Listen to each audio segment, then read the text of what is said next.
Hello students. তো মাধ্যমিকের পর কার কোন স্ট্রিম নিয়ে পড়ার ইচ্ছা? কারোর কাছে তুমি হয়তো যাচ্ছ জিজ্ঞাসা করার জন্য, সে বলছে তুমি সায়েন্স নিয়ে পড়ো। কারোর কাছে তুমি গেলে সে বলছে আর্টস নিয়ে পড়ো, কেউ বলছে কমার্স নিয়ে পড়ো। হেজিটেশন ফিল হয়ে যায় একটা, তাই না? তো এই হেজিটেশন দূর করার জন্য আজকে আমরা সমস্ত ভিডিও জুড়ে আলোচনা করব কোন স্ট্রিম নিয়ে পড়াশোনা করলে তুমি জীবনে কি কি করতে পারো। ঠিক আছে, সায়েন্স নিয়ে পড়াশোনা করলে তুমি কি কি করতে পারো, কমার্স নিলে কি কি করতে পারবে, আর্টস নিলে কি কি করতে পারবে, সমস্তটাই ইলাবোরেটলি আমি বলবো। ঠিক আছে, সবার প্রথমে একটা কথা বলে রাখি, তিনটের জন্য একটা জেনারেল বা কমন লাইন কিন্তু রয়েছে। জেনারেল বা তিনটের জন্য একটা কমন লাইন রয়েছে, সেটা নিয়েও আলোচনা করব। এবং স্পেসিফিক্যালি সায়েন্স নিলে কি কি করা যায়, কমার্স নিলে কি কি করা যায়, আর্টস নিলে কি কি করা যায় আমরা দেখব। ঠিক আছে, সবার প্রথম চলে আসো, দেখো সায়েন্স, কমার্স এবং আর্টস।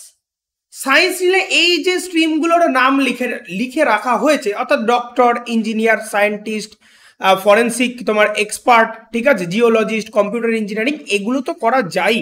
তাছাড়া আরও বেশ কিছু জিনিস করা যায়, কমার্সের ক্ষেত্রেও তাই, আবার এদিকে আর্টসের ক্ষেত্রেও তাই। আমি এক এক করে আসছি।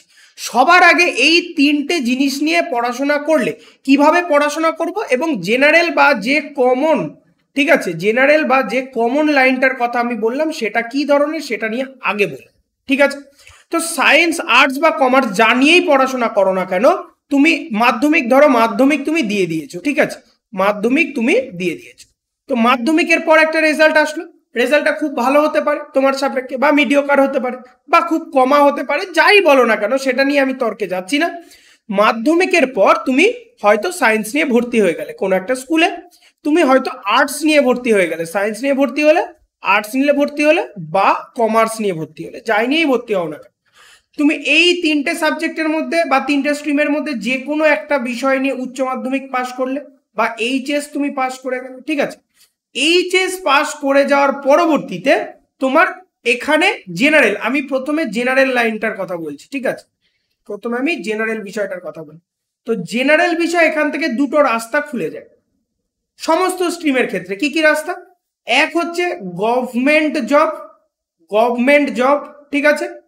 সেকেন্ড হয়ে যাচ্ছে হচ্ছে আমাদের একাডেমিক সেশন, ঠিক আছে। একাডেমিক সেশনটা তুমি কিরকম হতে পারো, তুমি কোনো একটা সাবজেক্টে অনার্স নিয়ে ভর্তি হয়ে যেতে পারো, ঠিক আছে, কোনো একটা সাবজেক্টে অনার্স নিয়ে কোনো একটা কলেজে তুমি ভর্তি হয়ে গেলে, ঠিক আছে। তো অনার্স পাস করার পরে, এখন অনার্সের কোর্সটা আমাদের 4 বছরের করে দিয়েছে, তো 4 বছর পরে তুমি এখান থেকে MA বা MS, ঠিক আছে, MS বা MCom, যাই বলো না কেন, কমার্স নিলে MCom হবে, MSc হবে, সায়েন্স নিলে, আর্টস নিলে MA হবে। তার মানে এখানে তুমি কোনো একটা সাবজেক্ট নিয়ে গ্র্যাজুয়েশন পাস করলে, গ্র্যাজুয়েশন পাস করার পর কোনো একটা ইউনিভার্সিটি MA পাস বা MSc পাস বা MCom পাস তুমি করবে। এর পরবর্তীতে আমি কিন্তু এই প্রথমে একাডেমিক দিকটা এসছি, হ্যাঁ, এর পরবর্তীতে তুমি কি করতে পারো, এরপরে সেই সাবজেক্টটা নিয়ে তুমি নেট বা সেট ক্লিয়ার করে পিএইচডির দিকে যেতে পারো, পিএইচডির দিকে যেতে পারো। এবং এখান থেকে কিন্তু তুমি কলেজ সার্ভিস কমিশন, যেটা CSC পরীক্ষা হয়, কলেজের চাকরির দিকে এখান থেকে তুমি যেতে পারো। তাহলে যে কোনো সাবজেক্ট নিয়ে পড়লে এই লাইনটা কিন্তু কমন রয়েছে। তুমি যে কোনো সাবজেক্টে অনার্স করো না কেন, কেউ ইতিহাসে অনার্স করছে, কেউ ম্যাথে অনার্স করছে, কেউ বাংলায় অনার্স করছে, সবার জন্য কিন্তু এই লাইনটা খোলা আছে একাডেমিকের দিকে। অবশ্যই সাবজেক্ট নিয়ে এগোতে চাইলে তারা এই দিকে ফোকাস করতে পারে। হলো, সেকেন্ডে চলে আসো গভর্নমেন্ট জব প্রিপারেশন। সেকেন্ডে চলে আসো আমাদের গভর্নমেন্ট জব প্রিপারেশন। যারা গভর্নমেন্ট জবের কথা ভাবছো, অর্থাৎ ধরে নাও তুমি, আমি সোজা বাংলায় বলি, ধরো রেলওয়ে, বা SSC বলতে স্টাফ সিলেকশন কমিশন, বা আমাদের WBCS ওয়েস্ট বেঙ্গলে যেটা হয় সিভিল সার্ভিস, বা PSC, এই ধরনের যে পরীক্ষাগুলো বা গভর্নমেন্ট জবগুলো আছে, এই গভর্নমেন্ট জবের কথা যারা ভাবছো তারা কি করতে পারো, তারা কোনো একটা সাবজেক্ট নিয়ে বা কোনো একটা স্ট্রিম নিয়ে তুমি ভর্তি হয়ে গেলে, তাই না, কোনো একটা স্ট্রিম নিয়ে, সেটা সায়েন্স হতে পারে, আর্টস হতে পারে, কমার্স হতে পারে, যে কোনো স্ট্রিম নিয়ে তুমি ভর্তি হলে, এইচএস ক্র্যাক করে ফেললে, ঠিক আছে, এইচএস পাস করে ফেললে সেই স্ট্রিমে, তারপর তুমি দেখো আমাদের গভর্নমেন্ট জব যত হয় তার মধ্যে অধিকাংশটাই কিন্তু 10 পাস আর 12 পাসে হয়, ঠিক আছে, 10 পাস 12 পাসে হয়। এরপরে কিছু জিনিস রয়েছে গ্র্যাজুয়েশন পাস, ঠিক আছে, কিন্তু এখানে গ্র্যাজুয়েশনে কোন সাবজেক্ট কি বৃত্তান্ত সব কিচ্ছু দেখে না, কোনো নাম্বার দেখে না, জাস্ট গ্র্যাজুয়েশন পাস করতে হয়। যেমন আমি তোমাকে বলি WBCS এর পরীক্ষাতে, ঠিক আছে, যেমন আমি বলি পিএসসি মিসলেনিয়াসের যে পরীক্ষা হয়, ঠিক আছে, রেলের ম্যাক্সিমাম পরীক্ষা 10 পাস 12 পাসে হয়। এসএসসির ক্ষেত্রে 3টে পরীক্ষা হয়, সিজিএল, সিএইচএসএল, এমটিএস। এখানে হচ্ছে গিয়ে তোমার সিজিএল হয় হচ্ছে গ্র্যাজুয়েশনে, সিএইচএসএল 12 পাসে, এমটিএস 10 পাসে। তাহলে অধিকাংশ পরীক্ষায় 10 পাস 12 পাসে হয়ে যায়, ঠিক আছে। আর বেশ কিছু পরীক্ষা থাকে একটু অফিসার র্যাঙ্কের যে পরীক্ষাগুলো, সেগুলো হয়ে যায় হচ্ছে গ্র্যাজুয়েশন পাসে। এই হচ্ছে আমাদের সিস্টেম। তাহলে তুমি এইচএস পাস করার পরে, আমি মাধ্যমিকের পর থেকে এইচএস অবধি তো তোমাকে পড়তেই হবে। এইচএস পাস করার পরে কোনো সাবজেক্ট নিয়ে তুমি ভর্তি হয়ে গেলে, ঠিক আছে, কোনো সাবজেক্ট নিয়ে গ্র্যাজুয়েশনে ভর্তি হয়ে গেলে তার সঙ্গে সঙ্গে তুমি শুরু করে দিতে পারো কি, তার সঙ্গে সঙ্গে কিন্তু শুরু করে দিতে পারো গভর্নমেন্ট জব প্রিপারেশন, অর্থাৎ কম্পিটিটিভ এক্সাম বা কম্বাইন্ড এক্সামের জন্য, ঠিক আছে, প্রিপারেশন শুরু করে দিতে পারো। এবং এখানে খুব সিনসিয়ারলি 2 থেকে 3 বছর কেউ যদি খাটাখাটি করে, সে নির্ধারিত বা অবধারিত একটা সরকারি চাকরি পেয়ে যাচ্ছে। অর্থাৎ তার সরকারি চাকরি পেয়ে যদি জীবন সিকিউর করতে হয়, সেক্ষেত্রে তার জন্য এই লাইনটা রয়েছে। তাহলে আমি দুটো সিস্টেম বললাম বা দুটো লাইনের কথা বললাম। এক হচ্ছে কি, মাধ্যমিক দিয়েছ, মাধ্যমিকের রেজাল্ট নিয়ে কোনো টেনশনের নেই। কেন টেনশনের নেই? রেজাল্ট খুব ভালো হলো, তাতেও খুব উচ্ছ্বাসিত হওয়ার কিছু নেই। খুব খারাপ হলো, তাতে একটুখানি উদ্বিগ্নের কারণ আছে। খুব খারাপ কারোরই হবে না আমি আশা করছি, তার কারণ সবাই মাধ্যমিকে ভালো করে পড়াশোনা করেছে, ভালো করে পরীক্ষা দিয়েছে, আমি এটাই আশা রাখছি। এবং যার মিডিওকার হয়েছে তারও কোনো খারাপ বা ভাবার কোনো দরকার নেই, কারণ মাধ্যমিকের রেজাল্ট তোমার কাজে লাগবে কোথায়? 11-এ ভর্তি হতে, কোন স্ট্রিম নিচ্ছ সেখানে ভর্তি হতে কাজে লাগবে। আর কিন্তু 11-এর রেজাল্ট তেমন কোনো পরীক্ষায় কাজে লাগে না, ঠিক আছে, তেমন কোনো পরীক্ষা মাধ্যমিকের রেজাল্ট কাজে লাগে। তো এখন তুমি কি করতে পারো, তুমি কোনো স্ট্রিম নিয়ে ভর্তি হয়ে যায়, এইচএস পাস করে, এই দুটো লাইনের কথা আমি বললাম। এবার আমি আসবো যেটা মেন যে জায়গাগুলো আমাদের বুঝতে হবে, সেটা হচ্ছে কি, যে সায়েন্স নিয়ে পড়লে পার্টিকুলার কোন কোন এক্সামগুলো দেওয়া যায় বা কি কি করা যায়, যেটা আর্টস নিয়ে পড়লে হয় না বা কমার্স নিয়ে পড়লে হয় না। বা এবার আমরা জানবো আর্টস নিয়ে পড়লে কি কি করা যায়, যেগুলো সায়েন্স বা কমার্স নিয়ে পড়লে হয় না, ঠিক আছে। তো দেখে নাও, সায়েন্স নিয়ে পড়লে, সায়েন্স নিয়ে কেউ যদি পাস করো, অর্থাৎ মাধ্যমিকের পরে সায়েন্স নিয়ে তুমি ভর্তি হলে এবং সায়েন্স নিয়ে ভর্তি হওয়ার পর এইচএস পাস করলে, তারপরে তুমি কোন কোন দিকে যেতে পারো। সবার প্রথম চলে আসো, এখন যেটা ট্রেন্ডিং চলছে সেটা হচ্ছে আমাদের ডক্টর। তো এই সিস্টেমটা কি করে তুমি পেতে পারো, ডাক্তারি লাইনটাই কি করে তুমি ঢুকতে পারো বা কি করে যেতে পারো? আমাদের এইচএস এক্সামের পরে নিট বলে একটা এক্সাম হয়, ঠিক আছে, নিট বলে একটা এক্সাম হয়। নিট এটা হয় ইউজি বা আন্ডার গ্রাজুয়েট এক্সাম। এই নিট ইউজি বা নিট আন্ডার গ্রাজুয়েট এক্সাম যদি তুমি ক্র্যাক করো, এটা কিসের ওপর পরীক্ষা হয়? এটা হচ্ছে আমাদের এনসিইআরটি 11-12 সিলেবাসের উপর আমাদের পরীক্ষা, ঠিক আছে। তাহলে এটা যদি তুমি ক্র্যাক করো, এটা ক্র্যাক করার পরে তুমি কি করতে পারো, তুমি যেতে পারো হচ্ছে গিয়ে এমবিবিএস পড়তে, এবং এমবিবিএস পড়া হয়ে গেলে তারপরে তুমি আবার নিট পিজি দিয়ে এমডিতে যেতে পারো এবং ডাক্তার হতে পারো সর্বোচ্চ, ঠিক আছে। তো এই একটা লাইন আমাদের হয়ে গেল। এটা কিন্তু সায়েন্স নিলেই সম্ভব, ঠিক আছে, সায়েন্স ছাড়া অন্য কোনো সাবজেক্টে এই জিনিস কিন্তু সম্ভব নয়, এটা পার্টিকুলার সায়েন্সই নিতে হবে, এই লাইনটা যেতে। সেকেন্ড চলে আসো ইঞ্জিনিয়ারিং। ইঞ্জিনিয়ারিং তুমি কি করে করতে পারো? ইঞ্জিনিয়ারিং কি করে পরীক্ষা হয়? ইঞ্জিনিয়ারিং এর জন্য তোমাকে এইচএস এর মাধ্যমিকের পর সায়েন্স নিয়ে ভর্তি হতে হবে, এবং সায়েন্স নিয়ে ভর্তি হওয়ার পর 2 বছর পড়াশোনা করে এইচএস পাস করতে হবে। এইচএস এর পাস করার পরে আমাদের 2 রকম পরীক্ষা, ওয়েস্ট বেঙ্গল গভর্নমেন্ট একটা পরীক্ষা নেয়, WBJEE, এই একটা পরীক্ষা হয়। আর এটা হচ্ছে ওয়েস্ট বেঙ্গলের জন্য, ওয়েস্ট বেঙ্গলের বিভিন্ন যে সরকারি এবং বেসরকারি ইঞ্জিনিয়ারিং কলেজগুলো আছে সেগুলো পাওয়ার জন্য WBJEE পরীক্ষা হয়। এছাড়া অল ইন্ডিয়ার জন্য পরীক্ষা হয় কি, অল ইন্ডিয়ার জন্য পরীক্ষা হয় জি মেন্স, ঠিক আছে, জিইই মেন্স পরীক্ষা হয়, এবং জি মেন্স বছরে 2 বার করে পরীক্ষা হয়। এই পরীক্ষা ক্র্যাক করলে বা ভালো রেজাল্ট করলে তারপরে আমাদের জি অ্যাডভান্স দেওয়া যায়, জি অ্যাডভান্সড পরীক্ষা দেওয়া যায়। এই পরীক্ষাগুলো ক্র্যাক করলে, জি অ্যাডভান্সে ভালো রেজাল্ট করলে তুমি কি করতে পারো, বিভিন্ন আইআইটি বা এনআইটি কলেজগুলো পেতে পারো। এছাড়া বেসরকারি তো কলেজ রয়েছে, ঠিক আছে, এগুলো তুমি সমস্তটা পেয়ে যেতে পারো, এবং কোনো সাবজেক্টে ইঞ্জিনিয়ার হয়ে যেতে পারো, সেটা ইলেকট্রিক্যাল ইঞ্জিনিয়ারিং হোক, মেকানিক্যাল হোক, কম্পিউটার ইঞ্জিনিয়ারিং হোক, সফটওয়্যার ইঞ্জিনিয়ারিং হোক, কেমিক্যাল ইঞ্জিনিয়ারিং হোক, যে কোনো কিছু তুমি এখান থেকে যেতে পারো। তাহলে আমি শুধু রাস্তাগুলো বলে দিচ্ছি কিভাবে যাওয়া যায়। তাহলে এটা হচ্ছে মেডিকেল গেল, এটা হয়ে যাচ্ছে কি হয়ে গেল আমাদের ইঞ্জিনিয়ারিং হয়ে। থার্ডে চলে আসো কি, সায়েন্টিস্টের ব্যাপার আছে। সায়েন্টিস্টের ব্যাপারটা কি করে হওয়া যায়? সায়েন্টিস্টের ব্যাপার হতে গেলে তোমাকে কিন্তু একাডেমিকের দিকেই যেতে হবে, অর্থাৎ সায়েন্সের কোনো একটা সাবজেক্ট, ফিজিক্স হোক, কেমিস্ট্রি হোক, নিউট্রিশন হোক, যাই হোক না কেন, সেটা নিয়ে তোমার পড়াশোনা করতে হবে, পড়ে এমএসসি পর্যন্ত যেতে হবে, তারপরে বিভিন্ন রকম রাস্তা আছে, পিএইচডি করার পর তোমার হচ্ছে গিয়ে এখানে থিসিস পেপার জমা দিলে সেখান থেকে আস্তে আস্তে সায়েন্টিস্টের দিকে যাওয়া যায়। এছাড়াও তোমার ইসরোর বিভিন্ন রকম পরীক্ষা হয়, সেগুলোর থেকে সায়েন্টিস্টের দিকে যাওয়া যায়। ঠিক আছে, তো এই হচ্ছে সায়েন্টিস্ট। তাহলে এখানেও করতে গেলে কোনো একটা সাবজেক্ট নিয়ে তোমাকে এগোতে হবে। ওকে, এরপরে 4 নম্বরে চলে আসা হচ্ছে কি তোমার ফরেন্সিক এক্সপার্ট। ফরেন্সিক এক্সপার্ট হতে গেলেও তোমাকে কি কি সাবজেক্ট থাকা দরকার? অবশ্যই ফরেন্সিক এক্সপার্ট হতে গেলে তোমার ফিজিক্স আর কেমিস্ট্রি অবশ্যই থাকা দরকার। ঠিক আছে, তাছাড়া ফরেন্সিক এক্সপার্ট কিন্তু হওয়া যায়। ঠিক আছে, এরপরে চলে আসো তোমার হচ্ছে কি জিওলজিস্ট। জিওলজিস্টের সঙ্গে আমাদের ম্যাথ, ফিজিক্স এবং ভূগোল এই 3টে সাবজেক্ট থাকার দরকার।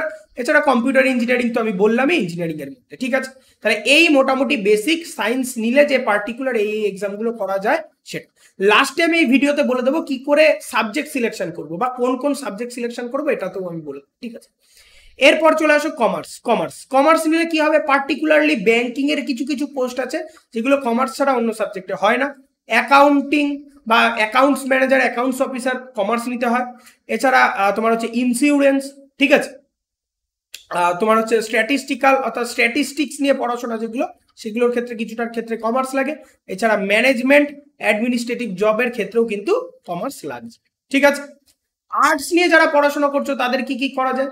তারা হচ্ছে কি কোনো একটা লিটারেচার নিয়ে তুমি পড়তে পারো, অথবা জার্নালিজম নিয়ে অবশ্যই পড়তে পারো তুমি। লিটারেচার অথবা জার্নালিজম, লিটারেচার বলতে বাংলা এবং ইংরাজি, এর মধ্যে কিন্তু নাটক, ঠিক আছে, তোমার হচ্ছে গিয়ে ফিল্ম মেকার, এগুলো সব ঢুকে যাচ্ছে। ঠিক আছে, এছাড়া তোমার হচ্ছে কি সাইকোলজি নিয়ে পড়তে পারো, আর্কিওলজি নিয়ে পড়তে পারো, ঠিক আছে, গ্রাফিক্স ডিজাইন নিয়ে পড়তে পারো, ফটোগ্রাফি তুমি করতে পারো, তুমি হচ্ছে গিয়ে কপি রাইটিং বা ফিল্ম মেকিং এগুলো সম্বন্ধে তুমি পড়তে পারো। এগুলো সমস্ত ফেসিলিটি কিন্তু আর্টসের থেকেই পাওয়া যায়। ঠিক আছে, সায়েন্সের থেকে এই ফেসিলিটিগুলোর মধ্যে সাধারণত যাওয়া যায়। ঠিক আছে, তাহলে আমি কি কি বললাম? কিছু কমন লাইন আছে বললাম, সে যে যা নাও না কেন, সায়েন্স আর্টস কমার্স, 12 এর পরে তুমি ওই কোনো সাবজেক্ট নিয়ে পড়াশোনা এবং গভর্নমেন্ট জব প্রিপারেশন, এই দুটো তুমি করতেই পারছো। ঠিক আছে, সেকেন্ড আমি বললাম কোন কোন সাবজেক্ট নিয়ে পড়লে কি কি আমাদের করা যায়, এটা বলে দিই। এরপর আমরা বলবো সেটা হচ্ছে সাবজেক্ট সিলেকশন। ঠিক আছে, সাবজেক্ট সিলেকশন। ঠিক আছে, সাবজেক্ট সিলেকশন কিন্তু একটা খুব বড় ব্যাপার ক্লাস 10 এর পর, মানে মাধ্যমিকের পর 11-এ উঠতে। অনেকে কোনো মাথা মুন্ডনে একটা কম্বিনেশন নিয়ে নিন, পরবর্তীতে তার কিন্তু পস্তাতে হচ্ছে। যেমন যারা সায়েন্স নিচ্ছ, আমি তাদের জন্য সবার আগে বলি, যারা সায়েন্স নিচ্ছ, কেউ যদি পিওর সায়েন্স নেয়, পিওর সায়েন্স যে নিচ্ছ তার ক্ষেত্রে ফিজিক্স, কেমিস্ট্রি, ম্যাথ এই 3টে সাবজেক্ট অবশ্যই লাগবে, এটাকে পিওর সায়েন্স বলা হয়। এবং এর সঙ্গে তুমি কি রাখতে পারো? বায়োলজি রাখতে পারো, তুমি কি রাখতে পারো? কম্পিউটার অ্যাপ্লিকেশন রাখতে পারো, তুমি কি রাখতে পারো? কম্পিউটার সায়েন্স রাখতে পারো। এই সমস্ত বিষয়গুলো তুমি রাখতেই পারো। ঠিক আছে, এই 3টেকে কিন্তু তোমার রাখতেই হবে, না হলে পরবর্তীতে science related, pure science related যে পরীক্ষাগুলো হয় সেগুলোতে কিন্তু তুমি অ্যাপিয়ার করতে পারছো না। এটাকে মাথায় রাখতে হবে। অনেকে কি করছে কারণ না কারোর বুদ্ধি শুনে সে কি করে দিচ্ছে, সে হচ্ছে দেখা গেল ফিজিক্স নিল, কেমিস্ট্রি নিল, ম্যাথ নিল না, এইখানে একটা উল্টো পাল্টা সাবজেক্ট, দেখা গেল ভূগোল, জিওগ্রাফি নিয়ে নিল, তাহলে তার সাবজেক্ট কম্বিনেশন কি আসে? সে শুধু জিওগ্রাফি নিয়ে এগোতে পারে, ফিজিক্স কেমিস্ট্রি আছে কিন্তু ম্যাথ নেই, সে কোনো কিছু করতে পারবে না। দ্বিতীয় কথা, ফিজিক্স আছে, সে তার যদি ফিজিক্স থাকে কিন্তু ম্যাথ না থাকে, সে ফিজিক্সে কোনো দিনই ভালো রেজাল্ট করতে পারবে না। তার কারণ হচ্ছে ম্যাথ পুরোপুরি ফিজিক্সের সঙ্গে রিলেটেড। তাহলে এই কম্বিনেশনগুলো নেওয়া যাবে না, যদিও আমাদের এখন স্কুলগুলো থেকে বা গভর্নমেন্ট থেকে যা খুশি কম্বিনেশন দিয়ে দিচ্ছে। ঠিক আছে, কিন্তু এগুলো কোনো সময় করা যাবে না, কারণ জীবনে গিয়ে পরবর্তীতে পস্তাতে হবে এগুলো করে। বোঝা গেল? তাহলে আমাদের ফিজিক্স কেমিস্ট্রি এই একটা কম্বিনেশনের কথা বললাম। ঠিক আছে, আরো কম্বিনেশনের কথা বলি। যারা অঙ্ক রাখতে চাও না, তাদের ক্ষেত্রে সমস্যাটা কোথায়?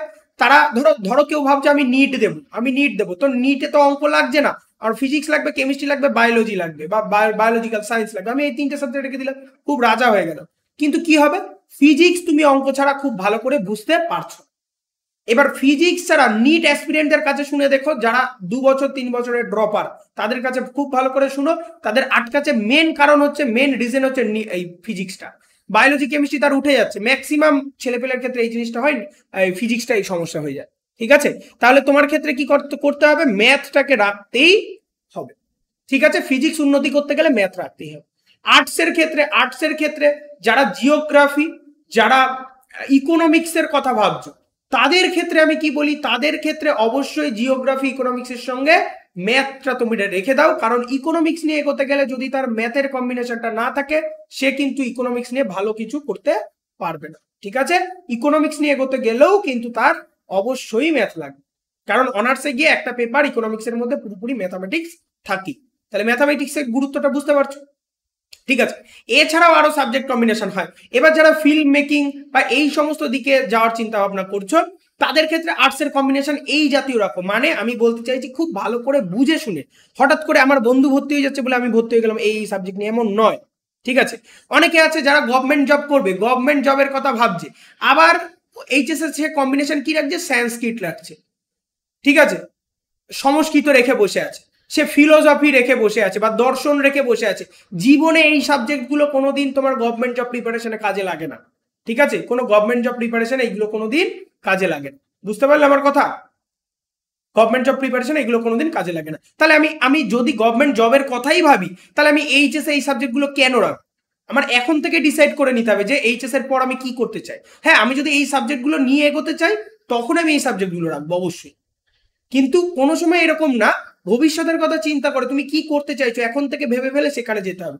কারণ যেদিকে দিনকাল এগোচ্ছে, যেদিকে দিনকাল গড়াচ্ছে, সেটা কিন্তু তুমি এখন থেকে যদি না প্রিপারেশন শুরু করো বা এখন থেকে মাথায় সেট না রাখো বা চিন্তা ভাবনা না করো, ভবিষ্যতে গিয়ে কিন্তু বয়স যত বেড়ে যাবে তখন কিন্তু আর পস্তানোর কোনো লাভ থাকবে না। ঠিক আছে, তার জন্য আমি বলছি সাবজেক্ট কম্বিনেশন খুব ভালো করে ধীরে সুস্থে ভেবে চিন্তে সিলেকশন করো যে তুমি এটা নিয়ে চলতে চাও। ধরো কেউ সংস্কৃত নিয়ে এগোতে চায়, সে এম এ পর্যন্ত যেতে চায়, বা তারপরে মাস্টার এম এর পরে আমি নেট সেট কোয়ালিফাই করতে চাই বা পিএইচডি করতে চাই, সে নাও সংস্কৃত। আমার কথা বুঝতে পারলে? ফিলোসফি নিয়ে চলতে চাই, কিন্তু আমি 12-এর পরে পুলিশের চাকরি করব, আমি 12-এর পরে এসএসসির চাকরি করব, এদিকে সংস্কৃত নিয়ে বসে থাকলাম, কোনো লাভ নেই। তাহলে তোমাকে এখন থেকে নির্বাচন করে নিতে হবে, এখন থেকে ভেবে নিতে হবে। ওকে, আমি বারবার এই জন্য এই কথাগুলো বলি, এখন থেকে খুব ভালো করে ভেবে নাও। আর কোনো রকম হেজিটেশন ফিল হলে এই ভিডিওর নিচে কমেন্টে গিয়ে তোমরা কমেন্ট করো, আমি সমস্তটাই বলে দেবো যে কি কি করা যায়। ঠিক আছে, কি কি করা যায় আমি সমস্তটাই কিন্তু বলে দেবো। তাহলে আমরা আজকে বুঝে নিলাম সায়েন্স নিয়ে, কমার্স নিয়ে, আর্টস নিলে মোটামুটি কি কি করা যায়। যার যত কনফিউশন আছে অবশ্যই নিচে কমেন্ট করো, আর আমাদের সঙ্গে যুক্ত থাকো এই রিলেটেড ভিডিওগুলি পাওয়ার জন্য।